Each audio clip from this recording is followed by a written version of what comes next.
Thousands of delegates gathered at the World Economic Forum in Davos this year to discover the latest trends and solutions to mastering the fourth industrial revolution. During the forum, Brand South Africa made the conversation come alive for Africa during a thought leadership breakfast. South Africa's Minister of Trade and Industry, Rob Davies, opened the proceedings. He argued that although South Africa has its fair share of challenges, including low commodity prices and a drought, there's still a lot to be positive about. So there's quite a lot to be gloomy about if one chooses to look only at one part of it.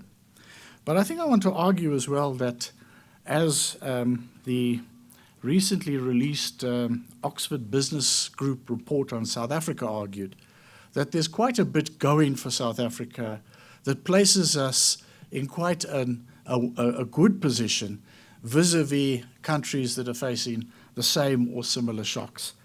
And the Oxford Business Group report was saying that they say that, and this is a quote from them, "Our take on South Africa is that long-term the country's fundamentals are very encouraging. There's a lot in South Africa's favour, but right now it's an extremely tricky time that may last for as long as 10 to 15 years. So I think those are the circumstances that we find ourselves in. Now, what did they say are the things that they think are going for us? Well, I think they are the things that a number of years ago we identified as a country are essential for us to try to act counter-cyclically and to place ourselves in a much more favorable position than we were in terms of the way the global economy is shaping up. What were those? First of all, the infrastructure program. I think that we are running an infrastructure program and will continue to run an infrastructure program which is larger in terms of its overall quantum of investment than has ever been the case in South Africa, and which is having some important knock-on positive effects in manufacturing, service economy, driven by tools like localization and encouragement of investment in the production of things that are relevant to the infrastructure program. Within the infrastructure program, we have got the renewable energy IPP. And the renewable energy IPP is cited here by the Oxford Business Group as one of, well, certainly the largest renewable program on the African continent by far, but also one of the 3 or 4 best designed programs in the world. And that's the reality of that. Last year, we were standing here and we were talking about load shedding. Remember that, load shedding. Well, we're not talking about that anymore. We're not talking about load shedding, not because every single energy challenge has been resolved, but because we have succeeded in producing better management within Eskom, but also because a number of the renewable energy projects have now come on stream and are contributing positively to the electricity grid. And I think that one of the points that's made about the renewable energy program is that it provides this thing that sometimes we're said not to have, policy certainty, that people know what's going to be made available and people are responding positively to that. One of the other programs that is cited is the Automotive Production Development Program. The same thing. We've actually got policy certainty. And I want to just say that the policy certainty we provided around about the middle of last year. When we concluded the early review of the APDP, we engaged with the industry, we engaged with the unions, and we presented a result in terms of the review of the APDP, which did make some changes, but they were anticipated and they were within the parameters that the industry understood. And on top of that, we actually also indicated that we would go for an early development of the post-2020 automotive program, which would be recognizable in terms of the existing automotive program. And so actually, towards the end of last year, we had successively announcements of the 2 single largest investments in the automotive sector in South Africa. The first was BMW, and the second was the Beijing Auto Works, which will invest 12 billion rand in the production of automotive products for the African continent. And I think it's these 2 drivers. It is diversifying our economy, moving up the value chain, industrializing, and driving this also, among other things, through the infrastructure program. I think these are the two things that we've got going for us, and I think that what we've got going for us is also that there is policy certainty around these. Now, I also want to make the point that the Africa story is becoming credible. People are beginning to understand that Africa is on a path and is serious about advancing regional integration. More specifically about broadening regional integration across our existing communities, creating large regional markets to support diversification, underpin that with infrastructure building, underpin that with cooperation to promote industrialization, and create large regional markets which can support the industrialization of the continent as a whole. The whole continent has announced its future as being to move up the value chain, to move into manufacturing. The challenge I think that we've got, of course, is that our efforts, while bearing fruit, are not at the moment commensurate with the challenges and the effects that we're going to face, for example, from the mineral commodity price drops. But I do think that we've got some serious positives in manufacturing, and I want to mention just a few of those. As I mentioned with the auto industry, we're getting a positive response from foreign investors. A number of them are sitting down and saying, well, the South African operation has been a bit of a stepchild. It's been smaller than the world scale. What are we going to do now? Are we going to upscale or are we going to withdraw? And the decision increasingly is taken in favor of upscaling. That's what's happening. The introduction of high-quality technology, world-class manufacturing is becoming a norm, not just in the motor industry, but in many other parts of the industrial value chain. These facts are not reflected directly in the statistics for manufacturing. And the reason for that is that one of the effects of the global crisis is we face a glut of steel. And the steel value chain is taking pain right now, as I'm sure many people know. Also, sections of manufacturing that are linked very closely to mining are taking pain as well. But if we look at other parts of manufacturing, we can see that investors are responding positively and are introducing world-class manufacturing in South Africa, and for very, very good reasons, because they get a very good record of performance in South Africa. But of course, the main theme here in Davos is the fourth industrial revolution. And I think we're going to have to come to terms with this. I don't know how many of you have read, I did yesterday, this little book here from Klaus Schwab, which is in our packs. I suggest that we do read it. What they're telling us is they're telling us that there's a series of interconnected technological changes. I identify about 12 or 13 of these technological changes. The consensus is that these are all going to come on stream round about 2025 or a little bit after that, and that they are going to have a disruptive effect, not just to the production of products, but to systems and organization of production, and not only production, but also even office work, things like taxation and stuff like that. That's what they mean by an industrial revolution. And I think that if we look at this is essentially digitization, robotics, stuff like that. I think that at one level, we're not too badly placed.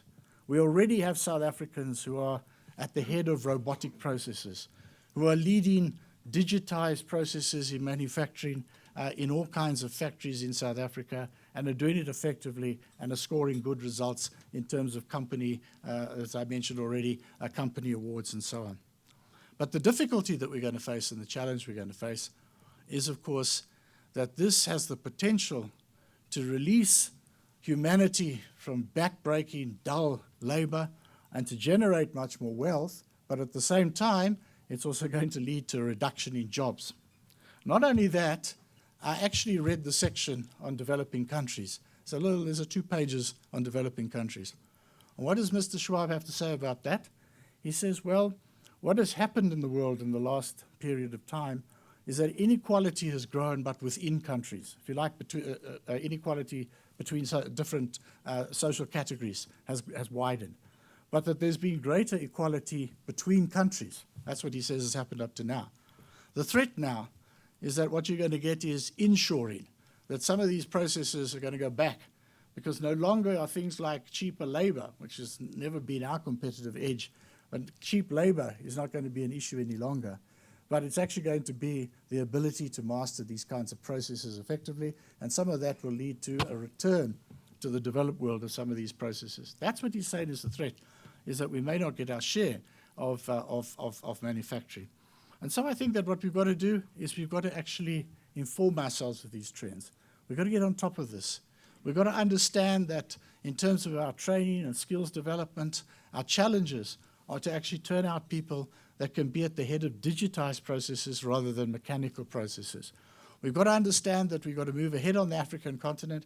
We've got to use the policy tools that have been part of industrial development, I think, across the world and across economic history. But we've got to do it in times that are going to be hugely disruptive in terms of production processes, and we've got to position ourselves to be able to absorb some of these new technologies. And certainly these new technologies, if they don't come to us, are going to be used in products which are going to compete with ours and going to outcompete our products. So I think that South Africa is facing a series of challenges. But I think that we have quite a lot going for us. We need to maximize the things that are going for us. I should just say that in terms of foreign direct investment, we've seen in manufacturing, as I've been saying, actually quite a lot of foreign direct investors are talking about upscaling their operations in South Africa. The currency is now, I think all of us would agree, seriously undervalued. It's gone from being overvalued to undervalued. But it creates a huge opportunity for foreign investors who want to come into our country, and a number of them are beginning to think this. I mean, even the meetings I had yesterday, people are talking about coming into South Africa, not the other way around, in manufacturing and high-quality services. I don't think too many people want to come in to start mining operations, but they want to come in this space, and I think it's ours to maximize those. Following the minister's opening remarks, CNBC Africa's Bronwyn Nielsen conducted a panel discussion themed, "Will the Fourth Industrial Revolution benefit South Africa and Africa?" I'm joined by Jeffrey Cleaner, the CEO of the Industrial Development Corporation, Nikki Newton-King, CEO of the JSE Limited, Ben Kruger, Group Chief Executive of Standard Bank, and Vasi Naidu, Executive Chairman of Nedbank Group Limited. Thank you all very much for your time this morning.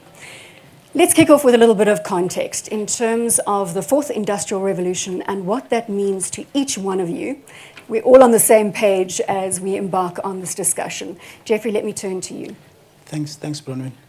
To us as the IDC, it means we really have to look at how best we support industrialization. I mean, we're a development finance institution, manufacturing, agro-processing, supporting other services that act. So we have to say, how does that, how smartly do we do that? Because as much as it is important to not to focus on that, is to say, how do we bridge? Because I think it is very clear that half of the world's population still is lagging behind. So if we have this industrial revolution, which is not looking at initiatives to bridge that, it is for us as DFIs to look at doing that. I mean, we talk regional integration and the issues. Then how do we, at the back of that, we look at ensuring that we do integrate. That means actually picking up pace in the terms. I think I look at South Africa. We've discussed. We've looked at different things. We know the initiatives. We know what we're supposed to do. Even in the African continent, the AU has got this 2063 initiative. So let's implement. I don't think we have the luxury of time anyway. Nikki? For me, it's technology is at the center of everything. I think I absolutely agree with the premise of Klaus Schwab that the speed of change, the impact, the breadth of change, we don't really know yet. We're going to co-create our future. I think it's fundamentally going to change the way, as a country, we have to compete. I think it's going to change what we regard as public commons, what we regard as private issues. It's going to change the type of people we need to produce. It's going to, in fact, I think, very much challenge the way we lead our organizations, our country. Readying people for the new world is going to be a significant part of where we need to concentrate. The world is going to change. We're either going to help co-create that change, or it's going to change around us. The World Economic Forum speaks extensively about the convergence of man and machine and how digitization is transforming absolutely everything that we do. Ben? Yes, Bronwyn, I think this starts with the changing client expectation that we have in a world at a macro level today. If you think of corporations, governments, investors, all of it is driven by what customers actually expect. And we live in a world that is so interconnected today with a lot of data right around the world. And this creates a disproportionate competitive landscape where the winner takes all. Really successful corporations become much, much, much bigger globally and so forth. When you bring that back to Africa, for us in South Africa, the growth in Africa and South Africa is predicated on the so-called demographic dividend of people and opportunities. And all of that requires us to move from where we've been to much more diversified economies, industrializing, and then ultimately create economies that can consume. And if we can get that right, the end result is pretty clear. The road ahead might be more interesting. And Vasi, just finally, if we can get your thoughts on what it means to you, this fourth industrial revolution. Yeah, Bronwyn, for me, we've heard the minister also speak about it's going to be the way we live, the way we learn, and the way we develop our people. So the common denominator along all of those things is the way we're going to lead, as Nikki has just said.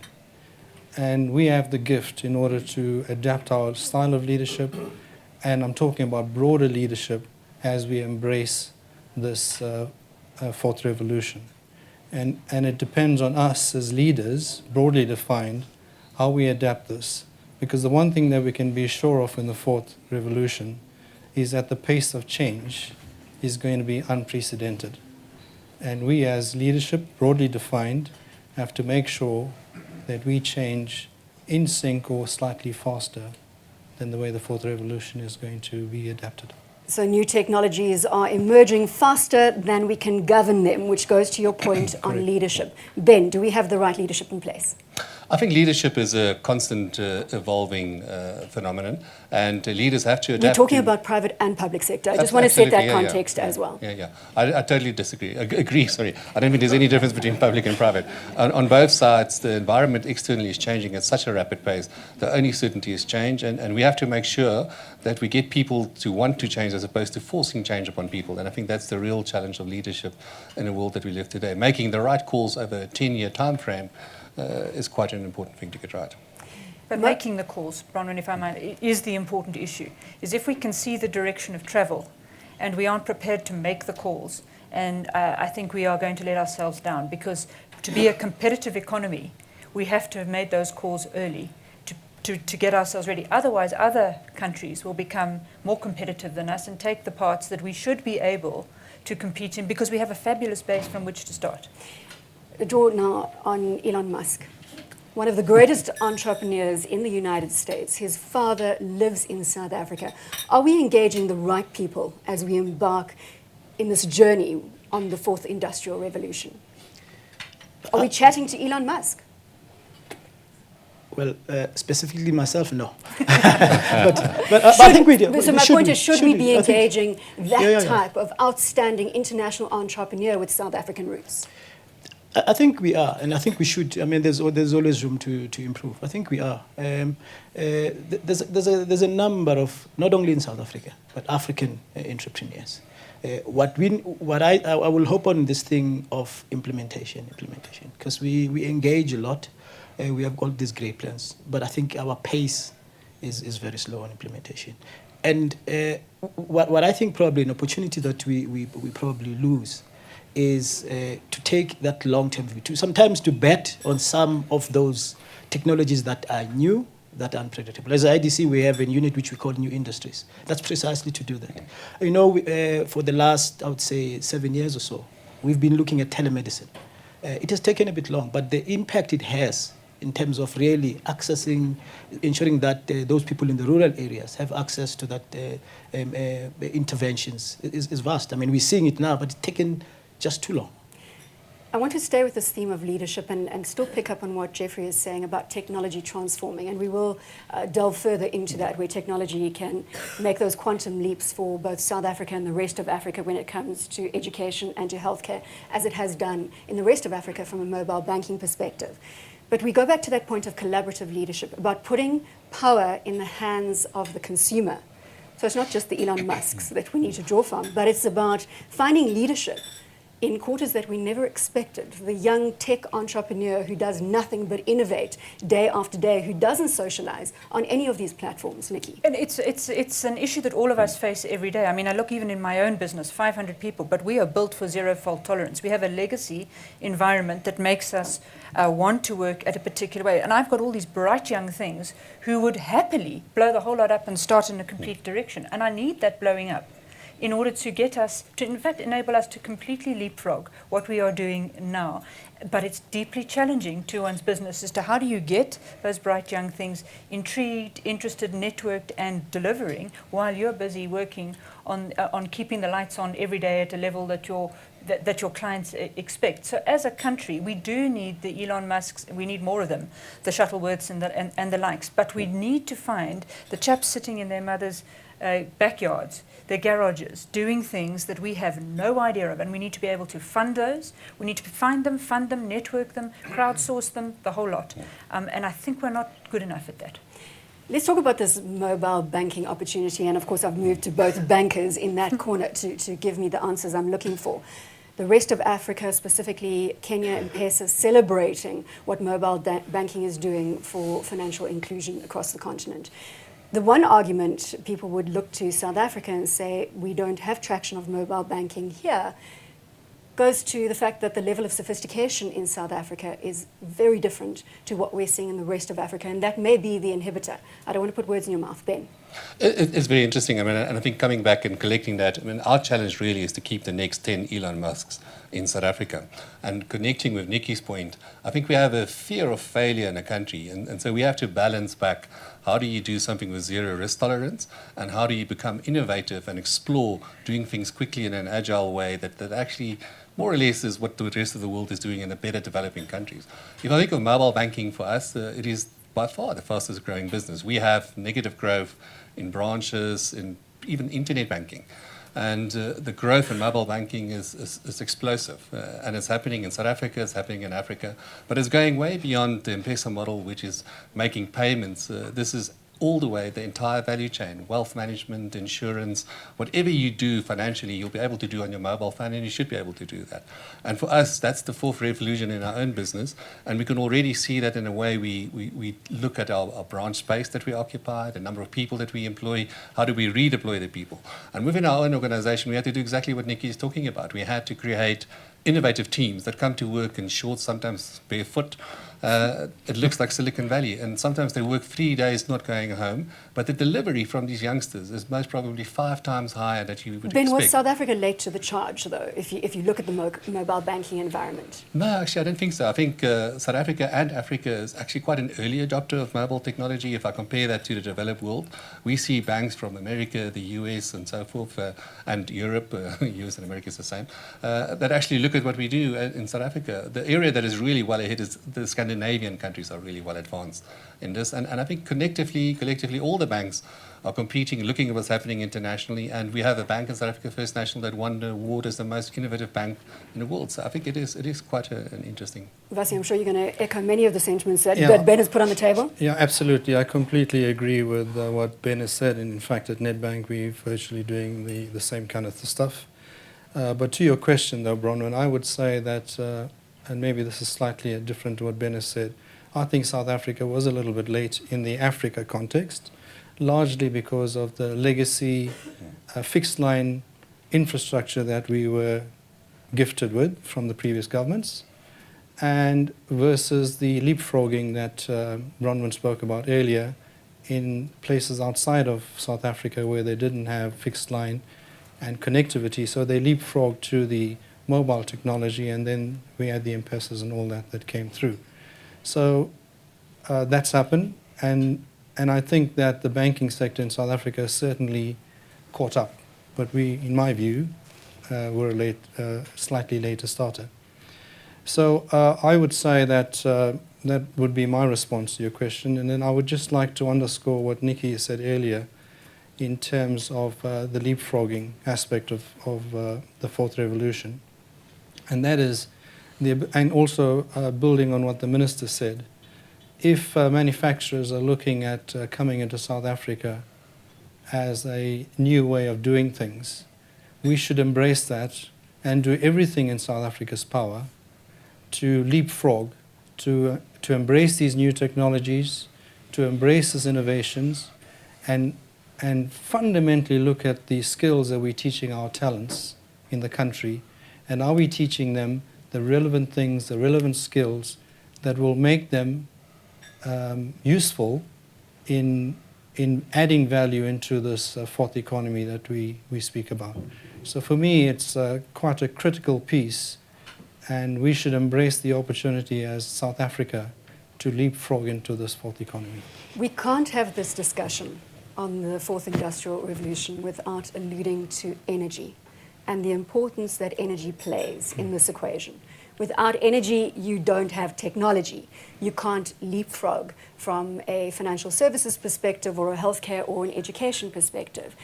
Minister Rob Davies alluded to the Oxford Business Review, which set out that South Africa has the largest successful renewable project on the African continent, and also it is one of the most developed in nature in the world, on the world stage.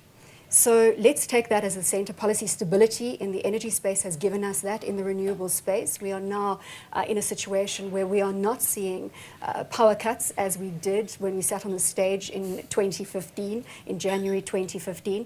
Jeffrey, we've got that as a good underpin for the fourth industrial revolution in the South African context. Yes, we do, Bronwyn. As IDC, we've invested over $1 billion in that industry, renewable. What we need to do even better now is to, at the back of that, to localize as much as possible. I think the weakness of the rand provides a good opportunity for us to really now, instead of importing some of those components. And I think, and in that space, then you're building a bigger industry. And I think the lessons that we're learning in South Africa, those we can also export. I mean, because now at the back of that, we're building companies that understand, or at least have an appreciation of the African continent. How at the back of that, then we go out into the other countries. But I think we've seen that, our involvement. I mean, now presently, I mean, our projects should contribute about 1,200 megawatts, of which about 700 megawatts is already connected. So I think we do indeed see successes of that, and I think we need to build. How do we take those successes on the local front and leapfrog them, to use that term again, into the African context? So we now talk about regional power pools that many policymakers are going to be chatting about over the next couple of days. Can I perhaps make a point that connect with Jeff and the Minister? I mean, if you think about, this is a really fantastic initiative, and if you look at the large infrastructure spend that we have in the country, naturally the capital markets have a natural ability to support that. What the government has done here, they have managed to crowd in private investment in a way that works really hand in glove with the public sector in providing this. And they've raised a lot of private capital, assuming the risk of these projects, and providing a service that is actually a public service and a utility in many respects. And I think that's a really interesting development. And if we can use that as an example and do more on the basis of crowding in private capital to help support this infrastructure development over time, I think that is really, really important. If I look at the African continent, what we complain about in South Africa in terms of power, wherever you travel in Africa, we are blessed in South Africa with an unbelievable installed capacity. In many of these countries, right across the continent, I would say that power and energy is the biggest inhibitor of growth, industrialization in all of these countries. You find that much of energy has been designed to deliver the extractive industry product, to help people export the products, and has not really gone into creating a base platform for industrialization. And that's the new challenge that we see over the next 5 to 10 years. But Ben, can we leverage our renewable power success into the rest of Africa? I definitely think so. We've done wind farms, for example, in Kenya. There are massive hydro projects all the way from Ethiopia to the DRC. And there's a lot of money and technology going into this, all the way through to Ghana. I think hydro, wind, solar, all of this, the new technologies are actually improving rapidly. It's becoming cheaper. And in terms of the cost per unit, it's becoming very, very, very interesting. And I think it is the future for the continent. Ben makes a very valid point. That is the attraction of investment, foreign direct investment to fund projects like our successful renewable power project. More on the fourth industrial revolution after the break. Welcome to the CNBC Africa special, where we're discussing a fourth industrial revolution and how it will benefit South Africa and Africa. Right now, and Minister Rob Davies alluded to it earlier, there is a general sentiment that the tide is turning against South Africa, specifically when it comes to policy stability. And it's important to debate in this room because investors are only going to put their money into territories that they believe are safe, ultimately that they're going to make a return in, and that they're going to be able to get their money out of. What do you say to detractors of the South African and the rest of Africa story, obviously because we are part of this emerging market group that has been hard hit by the fallout in commodity prices, and many say the emerging market stories as a group, the story there is waning? Yeah, Bronwyn, I would say that we should not, as South Africa, we should not forget that we're only 21, 22 years old. We're still a teenager, or we're becoming an adult. And we're going to have to go through all these problems that we've done, but that's part of the becoming a mature adult. And we've got to look at it in that context. And we shouldn't, as leaders in South Africa, default to the kind of doomside stories, but at the same token, we need to be cognizant of what has been going on in the marketplace. And I think, as the Minister has said, South Africa is a terrific destination to do business with. It's open for business. And we need to build the trust between ourselves as South Africans and the African continent if we're going to get this kind of sharing of technology and execution of renewables, execution of financial services in the continent, and the public-private partnership. So there's an element of trust that has to be built as well. And I think the last piece is, and again this is probably connected to the fourth economy, and that is we have to move away from the traditional way of thinking, and we have to accept that these things are the new way of working, and we need to embrace all these challenges. And as I've always said, in every crisis that happens, as always, we should never miss it and seek the opportunities that come from that crisis. Let's focus on this attraction of foreign direct investment. Recently, the listing of AB InBev on the local bourse, secondary listing, a great accolade for South Africa.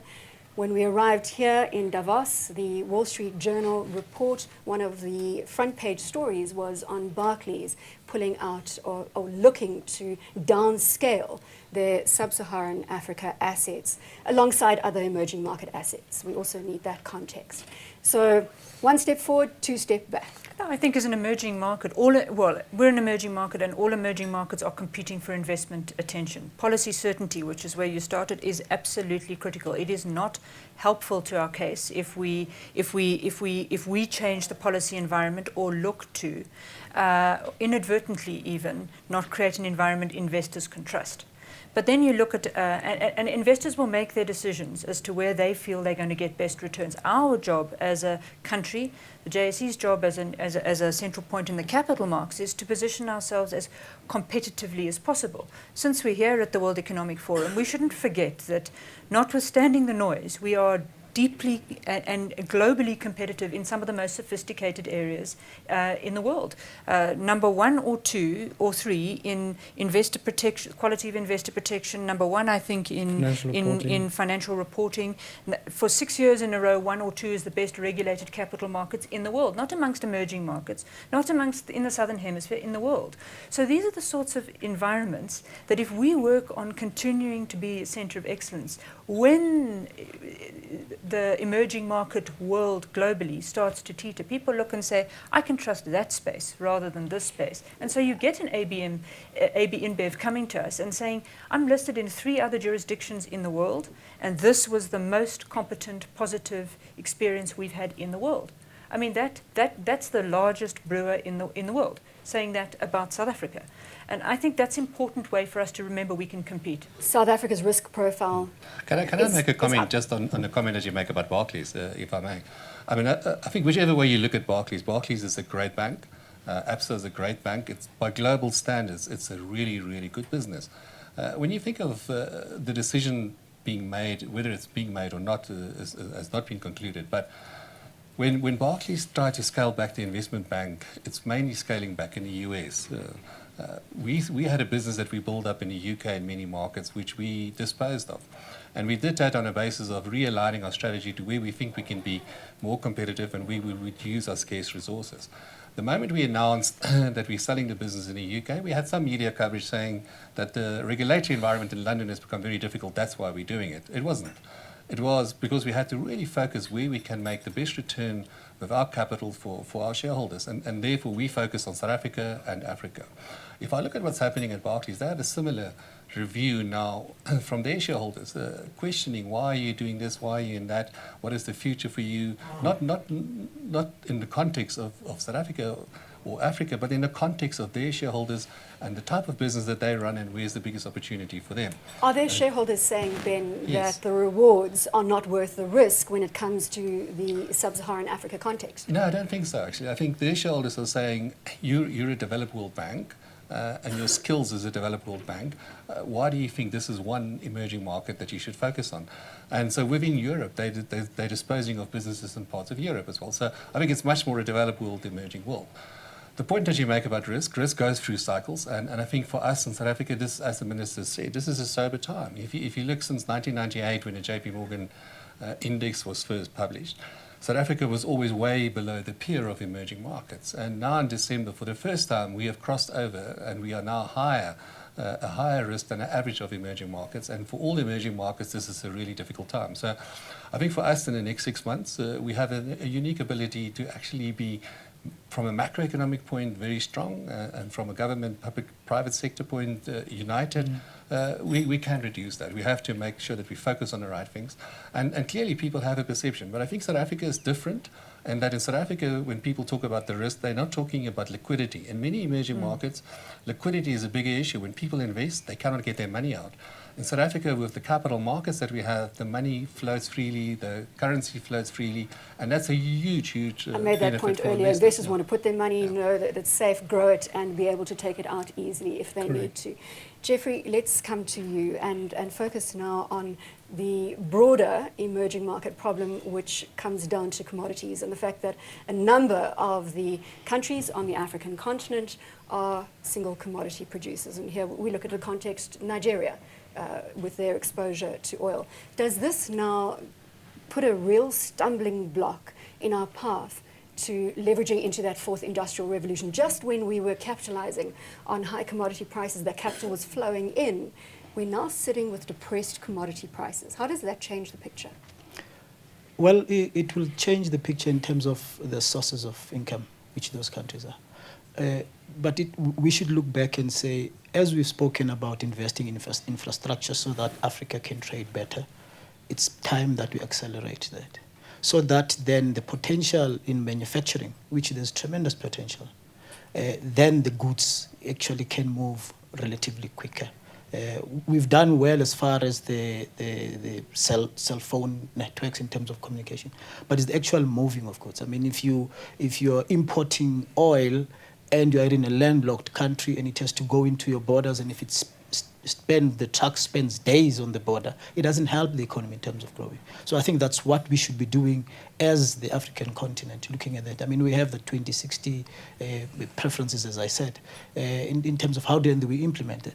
Where we're sitting as IDC, we see tremendous opportunities on the manufacturing side, on the production. We know agriculture, people will always eat. Whether there's El Nino or not, so we need to find opportunities. Then how do we produce instead of importing some of those? I mean, I go to a number of countries in the continent are not producing to the extent that they should. I mean, on agriculture, but we have the land. Even with the drought we're facing in South Africa, there's still potential to actually even be able to produce more in the agricultural space. I'm very pleased that you bring up agriculture, because we cannot have the conversation about industrialization without bringing in the agriculture context. And the stat, I know a number of economists do throw a couple of questions over it, but if we look at that 60% 80% of the world's uncultivated arable land is on the African continent. We can do something with that. Technology can help us do something with that. Can I borrow from the example that you used earlier about a Kenyan farmer who can use his mobile phone to access a town 30, 40, 50 kilometers away, decide the price of the grain that he's going to sell when he gets there, and conclude the transaction before he leaves to get to the town. That changes the game completely. Yeah, it moves the power into the hand of the consumer, and I think that's part of what we're going to have to think about. But I think that's one theme. The other theme is actually just how you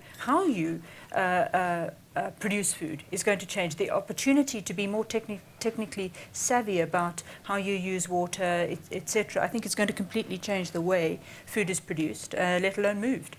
Yeah. Bronwyn, I'll just add, in fact, in the agricultural piece, and then come back to the broader Africa story as well. In terms of the fourth economy, the notion of fundamentally changing the way agriculture is done in Africa, using the knowledge which you can do through technology and connectivity in terms of increasing the yields on the rural farmers, because they're a big community in Africa that we also need to uplift. And Nikki has given that example, and I think there's lots of stuff that the developed world can bring as part of the fourth revolution into Africa in terms of the agricultural sector, and then you get the knock-on effects from that into the other sectors. But I think what this fourth revolution does provide in terms of Africa, and South Africa included, is a fundamental rebalancing of the economy and a fundamental shift. And doing that in a kind of confident, structured way where the people that are going to be losing some jobs will have trust in the leadership that there is this vision and there's a pathway to achieving that vision. And while some of those people that would lose their jobs might not be beneficiaries of the fourth economy, but they should have the confidence in their children being trained and educated and skilled to get this high-value jobs in the next generation. And I think that's what we need to start thinking about as a regional play. Skills development, training, science, technology, engineering. Rather than being replaced by technology, let's augment that technology. Let's work alongside that technology. And that's what we need to be doing, Vasi, as you say, for the youth. Yeah. Are we investing enough? And Nikki, let's get your stance on this. Public-private sector partnerships, crucial to ensuring that we have the right training institutions across Africa. Well, we have a small and proven track record now of public-private partnerships across different sectors in the country. We've got to grow those. We've actually got to sort of turbocharge them. And in the education space, I think we're really ripe for different types of technology to deliver really world-class education in a decentralized manner. And I think we've got to put some real political and policy and business will behind making that happen, because all of us need high-end jobs. And we're all competing for those high-end jobs. We're producing really good graduates. Let's make no mistake about it, but we're not producing enough.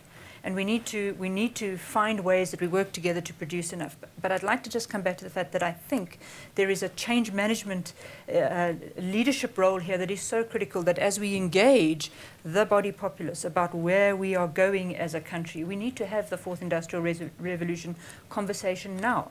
Otherwise, it will be seen in terms of winners and losers as a job perspective, and we won't actually be looking ahead to say how do we all win in the future, and therefore what sorts of jobs do we need to have to make sure we all win in the future. It'll be different. The future will be different to what it is today, but there are definitely space for a winner, for an all-win situation. Are we brave enough to embark on that change management process in leadership across public and private? I think that there's room for us to improve. When I look at how we see education, we need to change. I mean, there's a long-distance learning, which UNISA has done over time. Then how do we scale that up, that virtual university? I think that's the approach. Because when you do that, it also impacts on a number of things, the infrastructure. I think the times of having lecturers standing in front of you over time, that's going to disappear. But then how do you ensure that you bring in as much of those who would find it even difficult to come to the cities, find accommodation, and pay all for all of the books and all of that. How do we use the technology? And I think that's where the investment should be. And at the back of the technology, then we can be able to try and make sure that we bring in as much as possible. That will also be able to make it easier for us to interact with other African countries. Just before we go to concluding remarks, I want to touch again on regionalization and how we leverage South Africa, the rest of Africa, take successes from individual countries and use those as benchmarks for projects that we can drive hard across the African continent. Do you think that we are really going to make some changes when it comes to regionalization? We are seeing the infrastructure being developed. In a year's time, in 2 years' time, can we sit here and say this infrastructure project has yielded remarkable change for landlocked countries, for instance, in the west of Africa? Bronwyn, in my view, the ability for Africa to collaborate with each other across borders, across the 53 countries that we have, is going to be absolutely key in terms of getting the benefits of the fourth revolution. So if that doesn't happen, then this doesn't work. And we, again, are not going to become the beneficiaries, which are enormous, out of this fourth revolution. So there is, for me, absolute requirement. Number one is the change in the leadership, and number two is for us to work together, regional integration, because in all the forecasts and the estimates, Africa is still a growth story. Africa is still a prize. This is where people, the developed economies, are saying is going to emerge. And if we look at this fourth revolution, the world cannot carry on with poverty in Africa, with Africa being where it is. It has to be pulled up. And this is the opportunity for us to do that. Our leaders across borders have to collaborate. Leadership broadly defined, public sector and private sector. Any other comment on regionalization in this context? Perhaps, I think we must always balance back that governments have a responsibility to the electorate in the countries, and all the countries, apart from wanting to work together, also do compete. I think a strong driver for change would be multinational corporations and investors in these countries, where they bring a certain new way of thinking and a certain new way of production, and then tend to standardize that across many countries and attract other investors around them. It goes all the way through to ensuring policy, certainty, etc. And I think that's a really positive force for change within a region. Ultimately, we need to get more trade in Africa, intra-Africa. That is growing very strongly, but we should be still doing much, much better than that. The best way to see whether or not there's been change is to have a long-term lens. If we look back just a year, you might think that's not a lot of movement, but you look back from where we are now to 10 years ago and say, wow, there's a lot more happening than we had perhaps thought. There should be more still there. Concluding remarks. I'm going to ask each one of you what you think is the single biggest factor or inhibitor to South Africa or Africa's participation in this fourth industrial revolution. The single biggest challenge, to rephrase it, to our participation in the fourth industrial revolution. Bronwyn, for me, is the speed in which we implement our great ideas. That's all. It's all about the That's speed. all. It's about the speed. Let's move I think I've come to Davos many times. We've put Africa at the center, and everybody knows that's where the growth opportunities are. We know which projects we have to implement for the infrastructure, but the implementation speed is very slow. And that takes both private sector and public sector to come to the fore. Nikki. If we want to really benefit, we are going to have to be prepared to tackle the fears about the future with the stakeholders today. Ben? I think we need inclusive growth. The social compact in South Africa and many countries in Africa is quite fragile, and we come from a history that is complicated. Preparing for the fourth industrial revolution create more inequality, and I think we should be more proactive in addressing that. Lassie. Going last, it's difficult to add to all that said, but I would probably say, in addition to what the other panelists have said, it's the way we articulate what that end game is and that vision. The execution, the implementation, and all that stuff is absolutely key. And the trust in the leadership to execute that vision in terms of what it means for Africa and South Africa. If we're talking South Africa only, what does that embracement of the fourth industrial revolution mean for us as a country. Brand South Africa CEO Kingsley Makubela concluded the Thought Leadership Breakfast with his closing remarks. Thank you very much to our panelists and all our participants here. Minister, but there's one thing I think all of us, we need to prepare ourselves to debate this. As we move forward with this fourth industrial revolution and really navigating, particularly the unintended consequences of this, there's a need to start the discussion right now to develop some moral and ethic issues built into this. Most of us have a fear that as we move forward, you want to start people being very innovative. I was reading an interview on the Times magazine of Professor Schwab, where he really spoke about a new robot that will be running our lives. But he says this robot will have the brains. It will not have the heart and the commitment. And that's where the challenge is, the heart and the commitment. It will not have feelings, cognitive things. Now, if we're going to develop this new robots that is going to run our lives, develop armies of robots, unleash them to a particular area to conduct a serious combat because they have no feelings. The cognitive part is not there. They are not committed.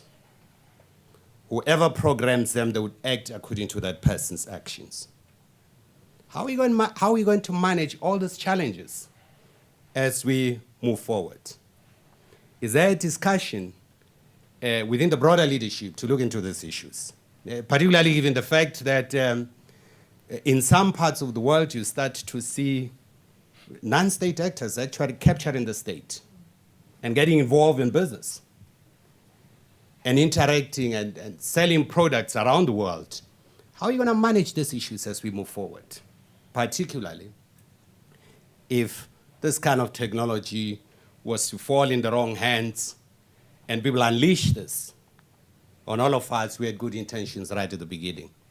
Because the greater part of the discussion now, it's much more focused on the benefit, and rightfully so, the benefits of the fourth industrial revolution. But what about the unintended consequences? How do we manage and navigate through this? It's our leadership across the board starting to debate these issues and see how do we manage that. You have a very strong emerging disruptive leadership around the world. It changed the political scenario in the Middle East. We've seen it at home recently. Young people took leadership to deal with the question of the fees. Is this a trend that we're going to see, that now and then this disruptive leadership will be emerging and really changing the political scene and the consumption pattern around our countries?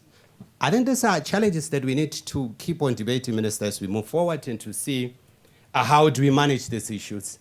But I think this is the beginning. I think we need to insulate that right from here so that an agenda is not made from Davos imposed on the developing countries, that we participate in determining some of these issues as we move around. And I think this is the beginning of the discussion. We really appreciate the contribution here by everybody, but we're really most grateful for CNBC and you, Bronin, for moderating this session. Thank you very much.